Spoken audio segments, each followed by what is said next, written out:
정말 이 수치가 맞아? 미국 경제 난리 났다. 여러분, 이걸 두고 이야기합니다. 미국 경제 지금 3분기 성장률을 한번 보세요. 3분기 성장률. 3.1%로 지금 집계되고 있습니다. 와, 미국 경제 난리도 아니죠. 예. 2024년 1분기에 1.6% 성장했다. 이렇게 전망을 했다가 2분기가 3% 성장했어요. 그런데 3분기는요. GDP Now에서 보니까 이게 3.1%까지 나옵니다. GDP Now는요. 애틀랜타 연방준비은행에서 제시하는 지표거든요. 3.1%라는 건 여러분 대단한 겁니다. 지난 18일까지만 하더라도 2.9%였거든요. 그러면서 0.2%포인트 상향시켰다는 이야기잖아요. 야, 이 정도면 여러분 지난 7월 26일인가요? 2.8% 이후로 3.1%가 최고입니다. 최고. 미국의 잠재 성장률이 여러분 1.8%입니다. 잠재 성장률이.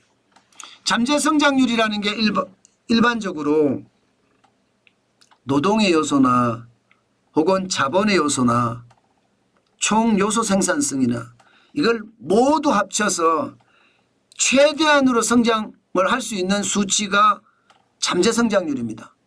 그게 1.8%예요. 그런데 1.8%로 훌쩍 넘어버렸어요.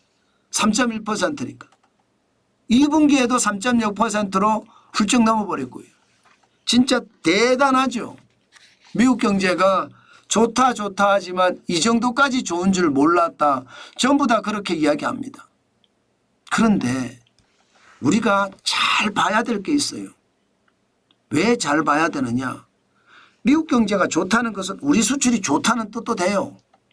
그렇기 때문에 미국 경제가 나쁘냐 좋으냐 따라서 우리 경제가 좋으냐 나쁘냐가 결정이 되기 때문에.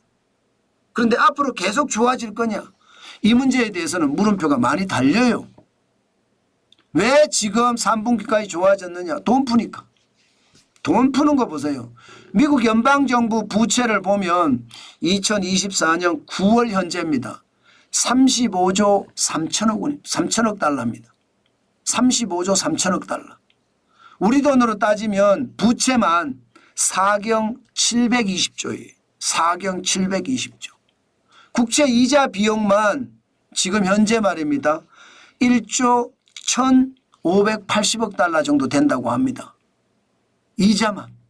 그러면 이자의 비용이 얼마냐. 우리 돈으로 따지면 1,542조 4,560억 원. 이 정도면 여러분 대한민국 국가 예산의 2배가 넘죠. 대한민국 국가 예산의 670조 정도 되잖아요. 거기에 2배가 넘습니다. 엄청납니다. 부채가 이렇게 많다. 돈을 많이 푼다는 뜻이에요. 돈을 엄청나게 푼다는 뜻이에요. 실질적으로 연방 재정 적자를 보면 2024년 8월 기준으로 1조 9천억 달러거든요. 이게 글로벌 팬데믹이 있기 전으로 돌아가 보자고요.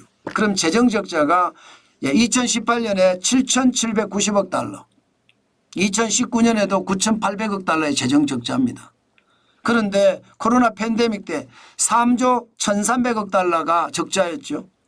그런데 코로나 팬데믹이 2021년에도 갔다 2조 7,800억 달러를 뿌렸습니다. 그럼 2022년부터는 이제 그만 뿌려야 되거든요. 계속 뿌리고 있습니다.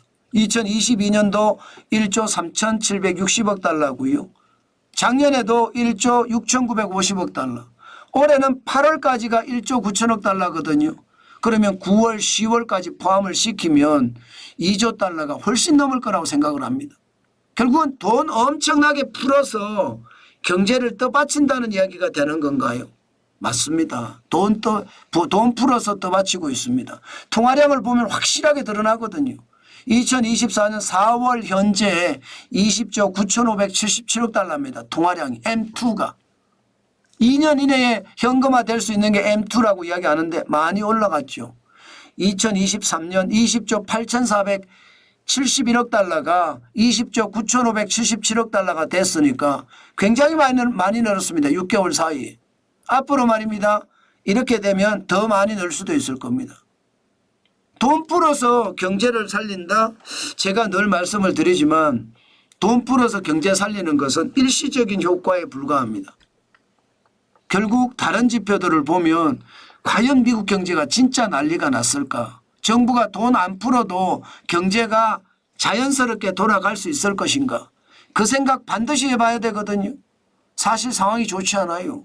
미국 신용카드 잔액을 보면 2분기 현재 1조 1,400억 달러입니다. 중요한 것은 연체율인데 연체율이 9.1%예요.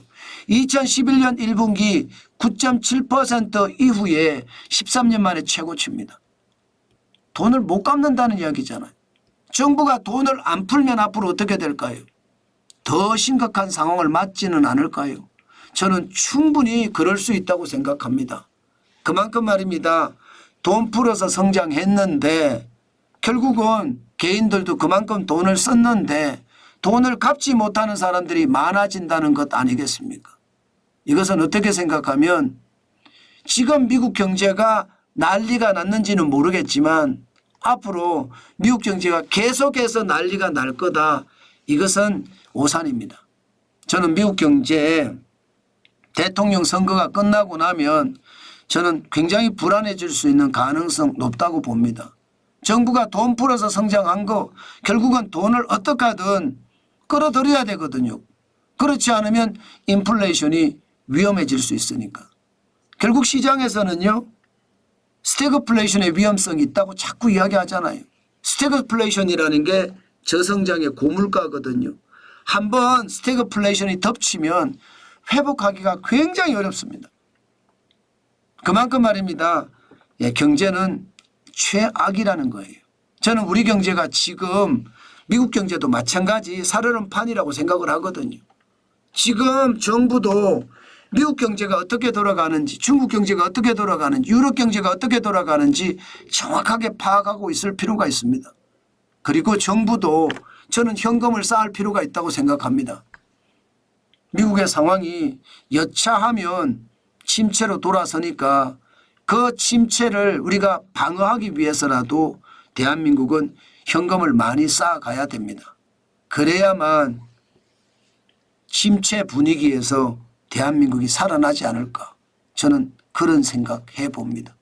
제가 개인도 돈을 많이 쌓아가는 게 좋다고 했잖아요. 어떻게 하든 돈 벌어서 현금 쌓아가자. 이 말씀 많이 드렸는데 국가도 마찬가지란 뜻입니다. 물론 기업도 마찬가지입니다. 돈 벌어서 지금은 쌓아두는 게 핵심이다. 저는 그렇게 생각합니다.